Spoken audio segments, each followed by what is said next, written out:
Thank you for having me, Rob. I can't see any of you, and apparently I won't see any of you, but I encourage you to engage with me in the manner that, and in all the tools and skills that you have, if it's either projecting your voice or using the chat function or speaking through your instructor. I really encourage this to be a dialogue, and I can be interrupted. I do plan to speak until 4 o'clock. I understand you have the room until 4:20. So we'll leave some time for questions and answers and engagement. Maybe even for some pauses and silences. Anyways, this is how we're going to use our time today. So I'm going to share a PowerPoint slideshow, and hopefully it's not too boring for you. Let's see if we got this going here. Okay, and I will start it from the beginning.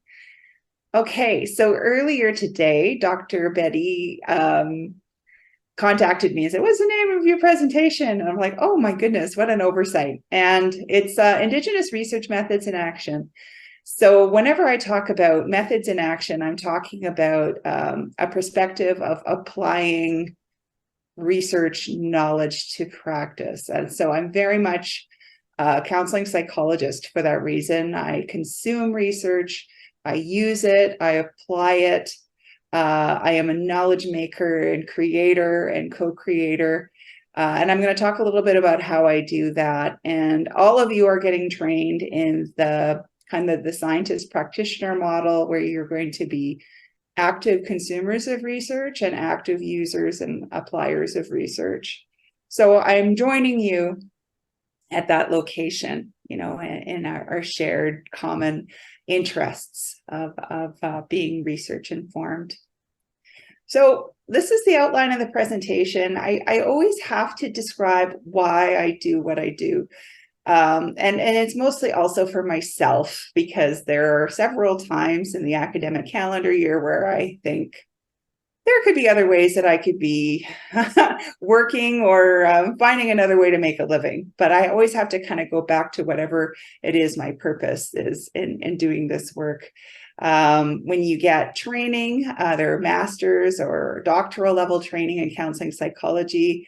There's an abundance of pathways, career pathways that you can take. And I'm very proud that, students in our discipline get trained very well to do things very, very well. And you almost have an embarrassment of riches of skills. So you really have to kind of pick your pathway. So I'm going to talk a little bit about why I do what I do and how I came to understand that. And then I want to deal with some terminology in research and describe how I've come to understand how to conduct research. And when I was a master's student in counseling psychology at UBC, I couldn't think of anything more soul-crushing to do than to conduct research. But then I started to observe and pay attention to how people were doing it within my discipline and outside my discipline. And I went, hey, I think I can do this. I think I might actually be able to do this quite well, and or better than what I've been seeing. And then I went all the way through my master's and PhD work at UBC Counseling Psychology without having any introduction to Indigenous research methods. So trained in very classical models, the Boulder model, I think is what we call it. But I've had to include and re-update and reintegrate Indigenous research methods into my work. And I'm going to talk a little bit about how I approach that. And I have a different development with it. So some Indigenous scholars have had this all the way through their scholarly and academic training. This is something that I've kind of come around through the back door. And when I finally came upon Indigenous research methods, I realized it was kind of like silently working inside of me, but I didn't know how to externalize that. So I'll talk a little bit about that today. And it gets people really kind of confused, like, what is this? How different is this? What's the purpose of this? So I really try to kind of outline the story of this and maybe encourage some of you to use some knowledge products from Indigenous research scholars into your future practice in psychology. Okay, so why do I do this work? Oh my goodness. Well, I'll give you a little bit of context. right now, many of you are Zooming from Musqueam territory, and the reason why we acknowledge the territory is multiple. But one of the reasons is it gives us some context, and it revisibilizes Indigenous land and Indigenous contributions to our purpose for being here. And your purpose for being here, presumably, is to attain a graduate education, cross-cultural counseling, Dr. Betty's class, get a master's of education or a master of arts in counseling psychology, and do good work. But we have to have some kind of spatial awareness and spatial orientation. So this is why we acknowledge the land, we acknowledge the caretakers of the land. I also acknowledge where I come from and recognize I'm a second generation university student. So my mother went to university. And I'm the second generation in my family to go to university, which is unusual for somebody who's pushing 50 and is an Indigenous woman, given our history in the education system. So I recognize that I am here as a result of the efforts and the survivance of my ancestors. So I really have to uphold the effort and the integrity that they showed surviving and thriving in an educational context. So this is why I do the work. The other issue is treaty rights. Okay, so I'm not going to go into a long political discussion about this, but there are treaty obligations where I come from, which is Treaty 1 territory in Manitoba. So I'll tell you a little story. When Manitoba joined Confederation in 1870, treaties number 1 and 2 were made and concluded between the Queen of Great Britain and Ireland by her commissioner, Wemyss M. Simpson, and the Saulteaux and the Cree. So I'm Saulteaux, or Anishinaabeg, as we say in our language. So the following excerpt here that you see on the slide is an edited description of the land shared in Treaty 1, transforming the district of Assiniboia into a new province called Manitoba. So I say it is shared land, is not a surrendered land. Quite often there are broad and erroneous interpretations of these treaty documents. But it does recognize that these are the boundaries of the land that we agreed to share as original caretakers of the land. And by saying original caretakers, I'm talking about, pre-Columbus times. I mean, our people go back from time immemorial. Our oral histories say that. And that by 1492, that story, Columbus sailed the ocean blue, 1492, America was ostensibly discovered by Christopher Columbus. And this is where, we were misnamed Indians, not Indian. We are Anishinaabe. We are human being. We are whatever our nations were at the time, but we got called Indians at this time because Columbus came and he was lost. So we are apparently discovered by somebody who misnamed us and was lost.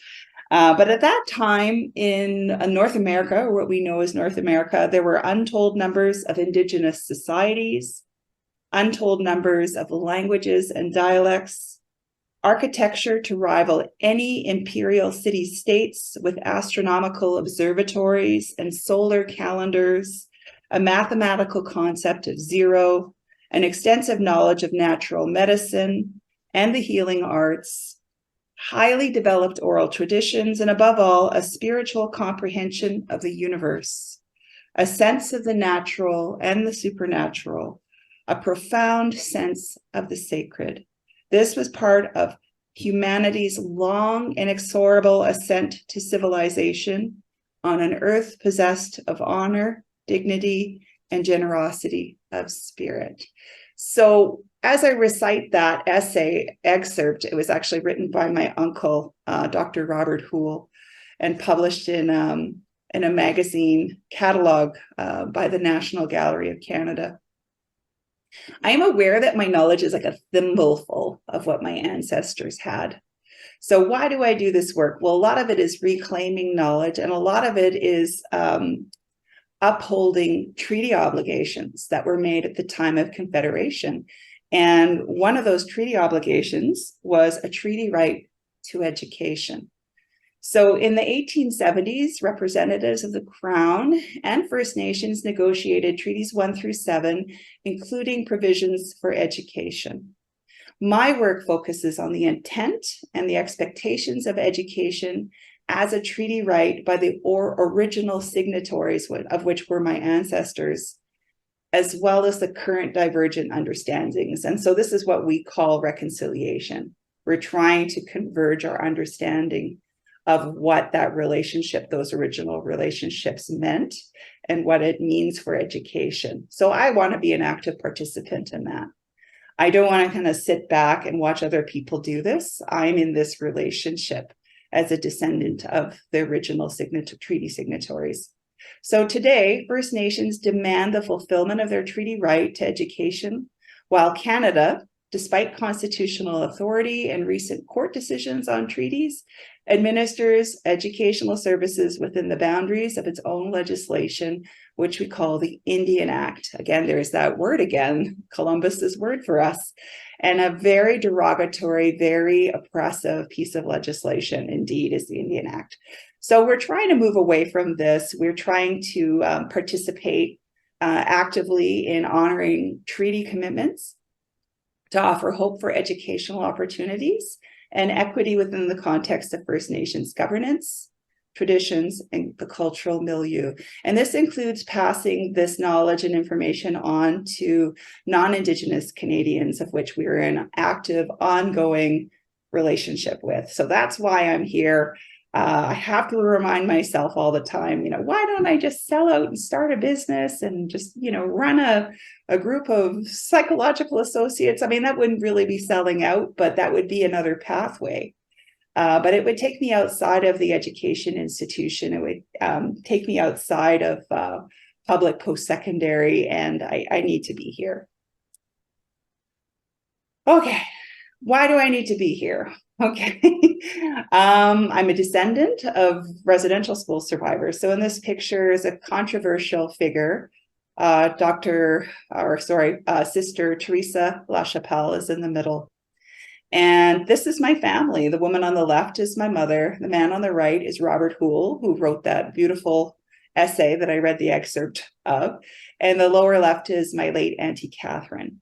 And these are the names of the residential schools that they each attended. They all started at Sandy Bay Indian Residential School, which is in our home community, and then the co-ed high school, of which you needed, at the time of my parents anyways, you needed a sponsor to say you were actually intelligent enough to advance beyond grade 8 and go to high school. And so this controversial nun here in this picture enabled my mom, my uncle, and my aunt to attend high school. So my aunt and my uncle went to Assiniboia. My mother went to an all-girls school called St. Boniface Catholic School. So why are they going to these, residential schools? Why did my mother attend a religious school? It's because at the time, the generation, Indians or First Nations people, we call ourselves today, weren't permitted to attend public school. We were excluded. So education institutions have systemically and historically excluded people based on culture, based on race, based on social location. And then by the time my mother, my uncle, and my aunt graduated from these high schools, you could finally attend a public post-secondary institution in Canada without losing your status. So they attended University of Manitoba, and they were among the first generation of First Nations or Métis people to attend university in Canada. So that's why I say I didn't get to where I am on my own. I certainly benefited from the previous generations before me that worked very hard and survived very difficult conditions in residential schools in order to get to where they were and live long enough to have me. So I always pay tribute to my ancestors and where I came from. I'm very humble in my own education achievements because I never did it on my own, not once.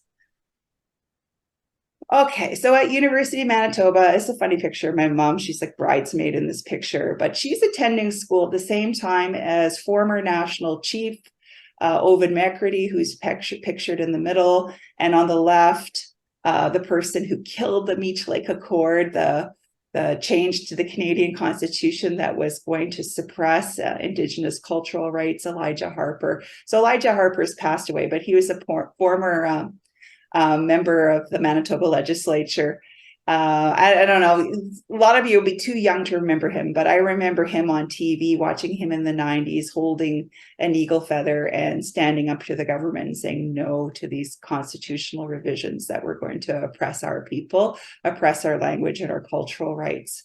So I was really proud when I found out that my mother attended university at the same time as these significant men. And so Ovid, who later became the national chief of the Assembly of First Nations, he was the president of what I think it was called the Indian, Métis, and Eskimo Student Association back in 1969. And my mother was the secretary.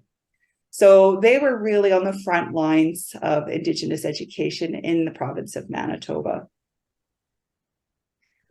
Okay.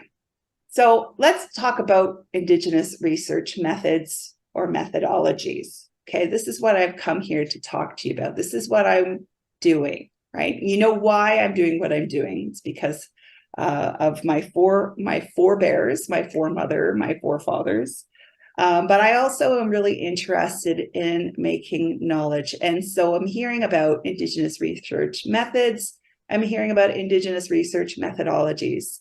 Talking about methodologies would take a really long time outside the scope of this presentation, because Indigenous research methodologies are theoretical at their core. So I'm going to talk about methods in action. Okay, so what are the characteristics of a research method? Some of you are MA students and you might be thinking, whoa, I have to write a chapter 3 for my research proposal or for my thesis. And chapter 3 is always entitled method. It's entitled method, not methodology. Why? Because that is where you will describe the technical rules and procedures that you use to collect data and analyze it. So for instance, interviews are a method of data collection. Methods are easily integrated into other approaches. So you may find that you want to use a mixed methodology because one approach isn't enough to help you answer your research question specifically. In terms of methodology, that's concerned with description, explanation, justification, and evaluation of your research. Methodology provides guidance throughout a research study, which is what I sometimes call like the line of sight, from the beginning to the finish. It offers one approach that links the goal of the study to the unit of analysis. So it's quite a bit deeper. So I wanted to make sure I articulated that so you knew what I was talking about when I'm focusing particularly on methods, so procedures. Not going to get into Indigenous theories. I'm not going to get into philosophical assumptions, ontology, axiology. It's outside the scope. I might touch on it a little bit if I have time at the end of this presentation, just to kind of give you kind of an idea, but we might not get on base today. Okay, so words really matter. So some words that you may read in either your own theses or other students' theses are things like data generation. And using an Indigenous research method, you might not want to say data generation because it's too objectifying, too decontextualizing, and too far away from the actual verb or action of what you're doing. So words do matter when using Indigenous research methods. So I've actually had my hands slapped for using the term data generation when talking about our knowledge, when talking about knowledge that comes from our ancestors, that comes from our oral traditions, that comes from our culture. So what might be more appropriate and respectful is to use the term knowledge making. And that won't get me in as much trouble. I've also had my hands slapped for using data analysis. And this used to confuse me a lot. And it's like, why am I not allowed to say data analysis or data analysis? Isn't that what we're supposed to show when we're graduate students? We have to show that we have the scholarly ability to provide an analysis, to provide a critique, right? But what that implies is an action of decontextualizing, cutting things up into smaller pieces, reductivistic kind of thinking. When in Indigenous research methods, we should be more interested in synthesizing things, bringing things together, creating consilience. So words do matter. You'll see that the terminology is different when you're reading research papers that use an Indigenous research methods approach. And that's where it's really coming from. It's trying to move away from reductionist thinking, decontextualization, and objectification of important knowledge. So there's this important paper called The 4 R's of Indigenous Education Research, written by Kirkness and Barnhart way back in 1991. Everybody uses it. And Dr. Joanne Archibald, who is Emeritus Ed Studies at UBC, Faculty of Education, former Dean of Indigenous Education, extended the 4 R's to include these 6. So we have respect, we have relationality, we have relevance, we have responsibility, we have reciprocity, and resiliency. And I was really interested in kind of understanding, well, why do we have these 4 R's in our Indigenous research methods? And when I actually really looked at the language, like the English language meaning of each of these terms, because mind you, we're code switching from Indigenous worldviews into Western English worldviews. These are actually research objectives. These are all nouns. And when I first started to approach using the 4 R's and later the 6 R's of Indigenous education research, I approached them more as verbs, like how to put these into action. And the reason why I tend to switch to verbs, and even when I categorize qualitative data, I tend to categorize in terms of action or verbs rather than categorical nouns or descriptive statements, is because Indigenous languages are verb-based.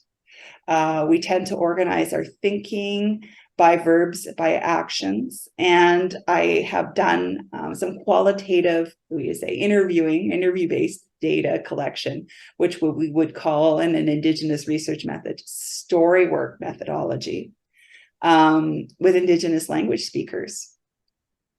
And most of the reason why I wanted to do this work was because I hear I'm like a university professor. I have to serve the master of getting tenure and promotion. I have to serve the master of getting published. What if I studied something that helped me become more connected or reconnected to my Indigenous identity? So I began to study my own language. So I started to document Indigenous stories about well-being, what is wellness, as Indigenous fluent language speakers narrated their stories about what wellness meant. So I attempted to use these as my objectives. Okay, so how do I do this respectfully? Well, I didn't translate the stories right away. That translation was the last step. There was a lot of listening and re-listening, getting the sense of the rhythm of the language, how it affected me when I heard it, getting a sense of the accent, getting a sense of the sounds. That was how I showed respect. And the relationality part was, making sure that that the knowledge that was being created, or co-created in this particular project was something that had a lot of cultural oversight. So I delayed interpretation and translation until the end as a way of showing respect to the knowledge keeper who was sharing the story with me. And for some people, maybe really frustrating. Well, how can you hear a story in another language and really not understand what it means? Well, that's the respect that you show the language. And Indigenous languages are very different from English in the sense that there's a focus of importance on sound, on the musicality, on listening, and it's an oral language. So English, on the other hand, is written down, it's documented, it's a very cerebral kind of a mental language. I've heard a lot of Indigenous language scholars say that Indigenous languages are of the body. You have to sense them, you have to feel them, and you have to be able to withstand this kind of not knowing, and going more of a kind of a bodily sensation when you're listening to stories about what well-being means, right? The next thing is Indigenous research methods have to be relevant. They have to be relevant to the co-creators of the knowledge. So why would I document stories about Indigenous well-being? Well, I'm interested in well-being. I'm interested in understanding that as a concept through the vista of my language, of Indigenous languages, because that's where the worldview is.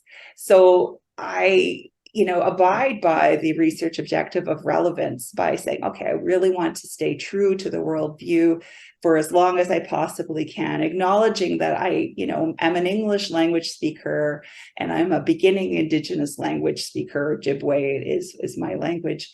And then I'm really committed to learning. And then this has to be done responsibly, reciprocally, and with an aim towards resilience, so towards reclaiming that which has been lost through cultural genocide. So these are all like objectives, research objectives that you would weave into your study. So I published a paper with Candace Gala, who is in language and literacy, Faculty of Education. And we were talking about how do we just make this simple for researchers who are trying to understand the terminology? So there are Indigenous concepts in research practice, and then there's the concepts that are widely used in research design. So we've all heard participant, right?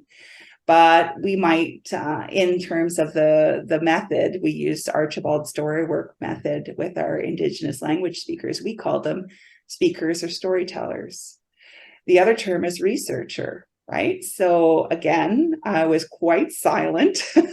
I didn't have a lot to participate in. It wasn't a dialogue, for say when you're collecting Indigenous language stories. So I was a listener or was a reader. So it really kind of describes the posture that I took in the study. Instead of calling things data, we called it stories because we kept things holistically together. We didn't break things up. Instead of calling it a research interview, we called it a storywork conversation. Another term is narrative interview. We call that storytelling. Data analysis, we termed meaning making. And so this was co-constructed throughout the storywork session. So this is something that we were able to record, reflect on, and then getting into knowledge synthesis, translation, and mobilization. The way we made sense of things was through our reflection of what we heard, reflection on the text, the actions that we took, and the collaboration. So this doesn't sound like this very much, but for those of you who are doing your thesis, especially if you're doing a qualitative thesis, shit happens in research. Like this is like the unexpected stuff that kind of props up and you don't really know, well, what am I going to do with this? This wasn't planned. This is like off the chart, it's like sometimes you have to kind of go back to research ethics and say, this happened. I don't know how to make sense of this. I ended up generating or collecting this thing. So this is actually a deep part of the meaning making and knowledge synthesis part is handling those kinds of things that happened. And then what about validity? We use that term in research design, and that's just like if you've met your objectives. How do you synergize the R's?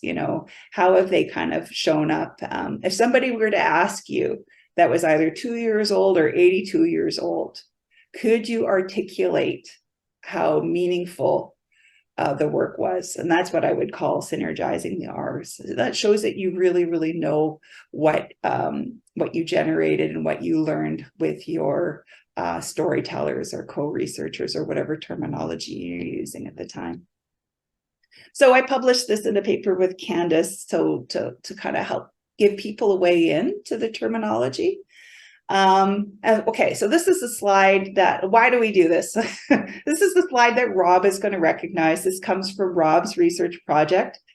This is Regina Kumar's poster from 2017 presented at the CPA conference. I believe it was 2017. I think it was the year I left UBC, so I'll go with that. And this is preliminary findings of a systematic review of empirical literature. So this has since been updated and a little bit out of date, but it kind of gives you a sense of the trends in the empirical literature around counseling and psychotherapy with Indigenous populations. So in this study, okay, Rob, you'll correct me if I'm wrong. The things that were looked at were pieces of literature that had some form of data collection. There was some kind of description of data analysis method. There had to be at least 2 research participants, and they had to be Indigenous from the USA, Canada, Australia, New Zealand, or the Pacific Islands.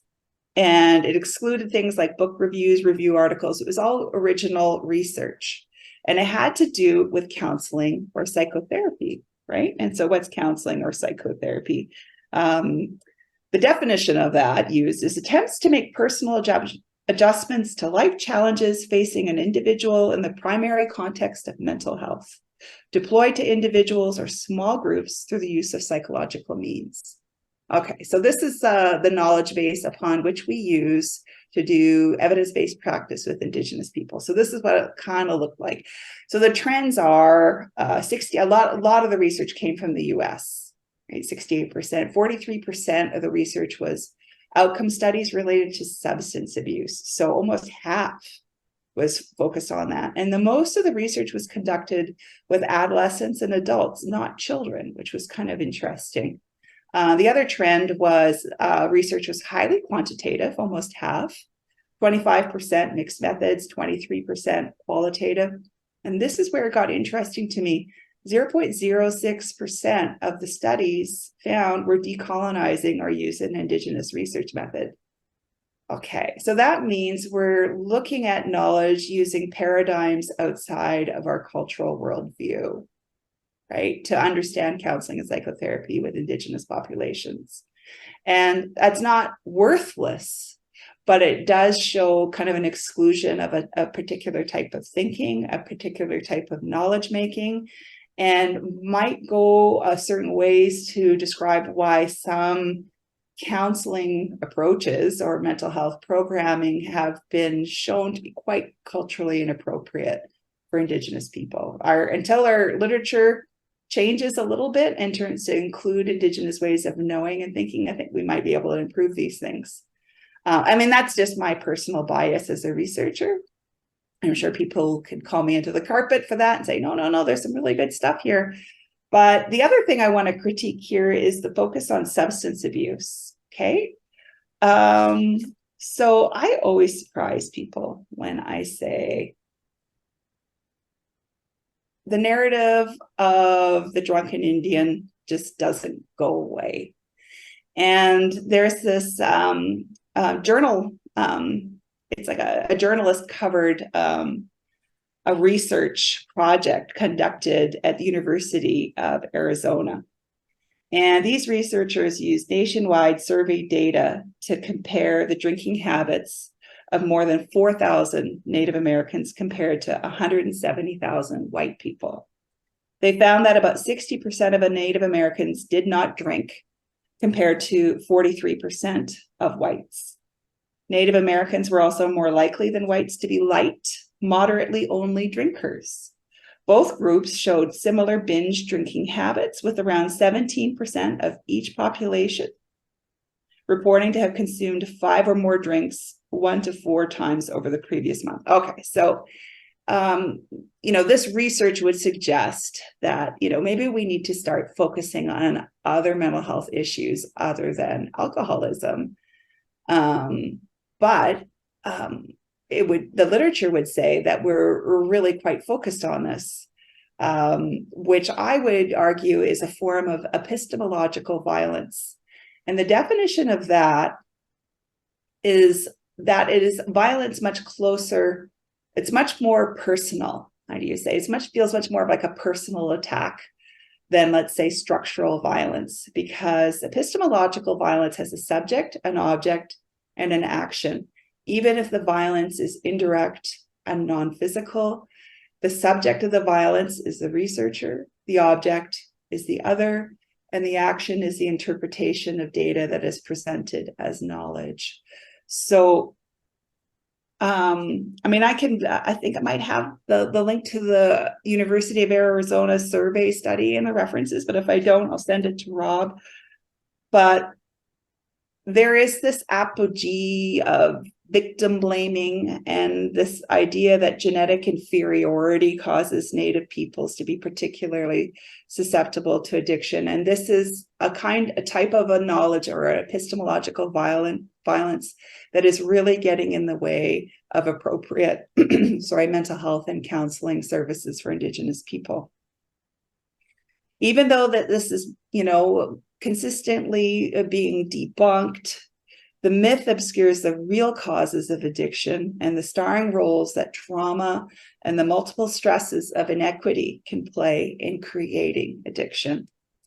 So I'm going to go back to our counseling psych roots for a second and talk about Daryl Wing Su's microaggressions. Okay, microaggressions was first coined by a Black psychologist from Harvard named Chester Pierce in the 1970s. And it was animated by Daryl Wing Su's seminal article, Racial Microaggressions in Everyday Life, Implications for Clinical Practice. So these are some of the concepts that Sue and others articulated in this paper.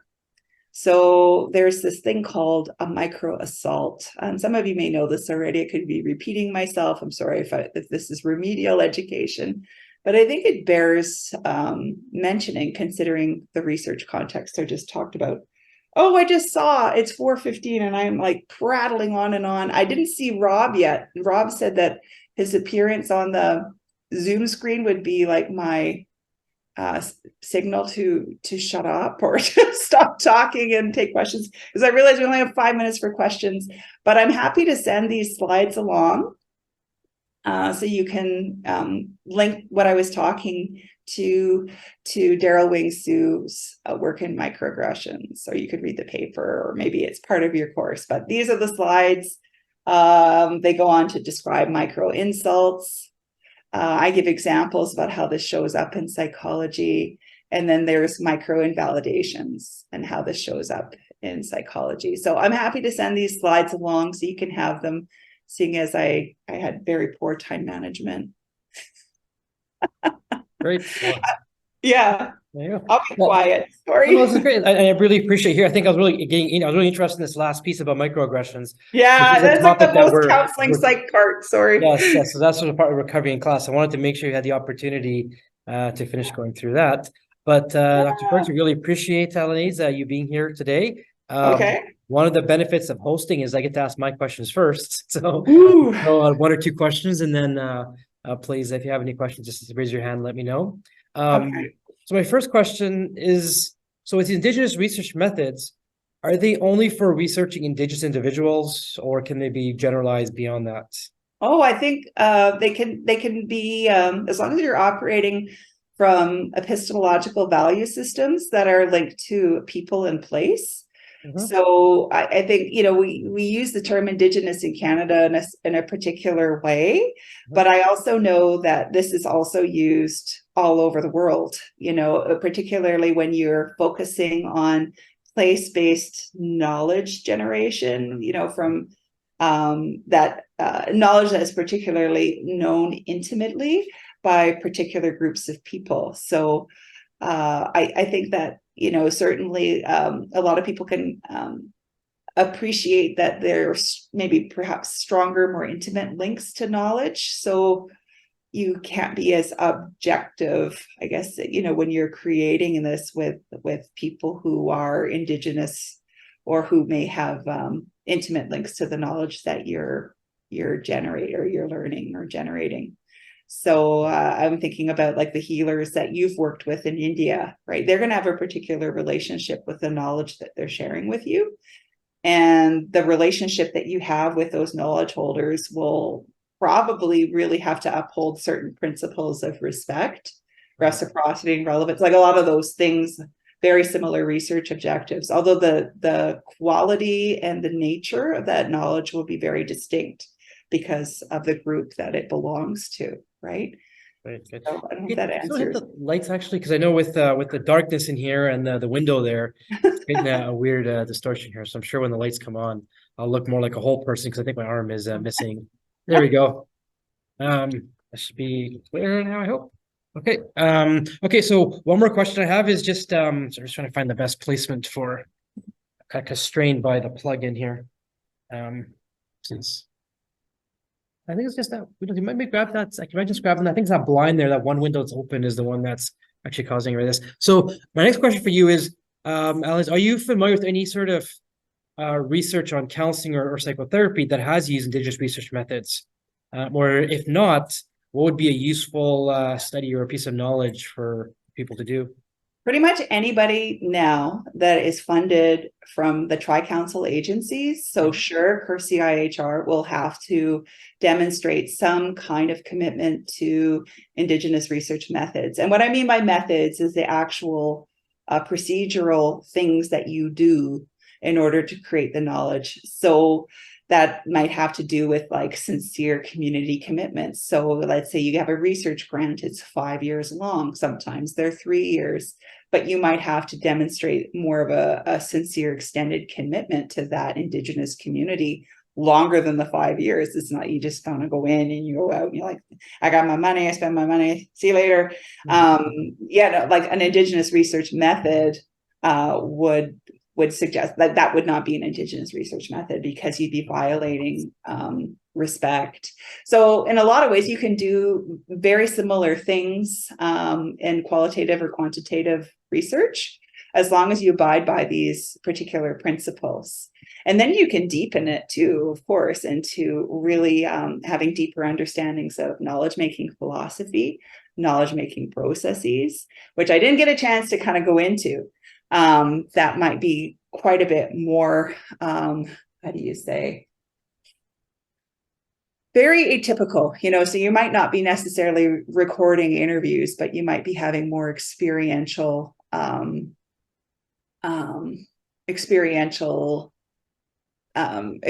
designs where you kind of you come through something and then you have generated knowledge through something that might not be typically considered a social science, ways like I had a dream or I had a vision or I have this kind of blood memory as a result of engaging in this particular process. So that's when you kind of go into more of the deeper, what is reality? What is, the axiology, ontology, all of that, like that really flies in the face of maybe, let's say, postmodernism or post-positivism, those kind of research paradigms would say that that's not knowledge, that's just hokey pokey, kind of stuff, right? So the methods part is an easier way in, because then at least you can articulate that you abide by these principles that are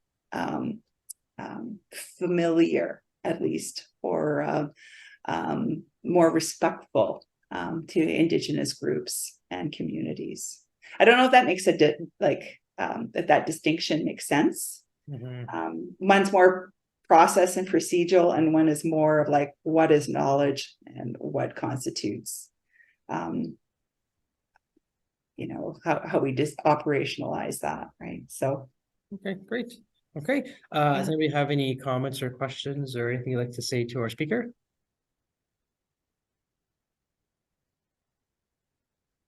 You can send them after too. So like some people may have burning questions and I don't have time, but I'm happy to take them too by email if you have them later too. So I see you had your hand up there. So you have to project your voice and I can repeat to Dr. Ferguson if needed. Okay, thank you.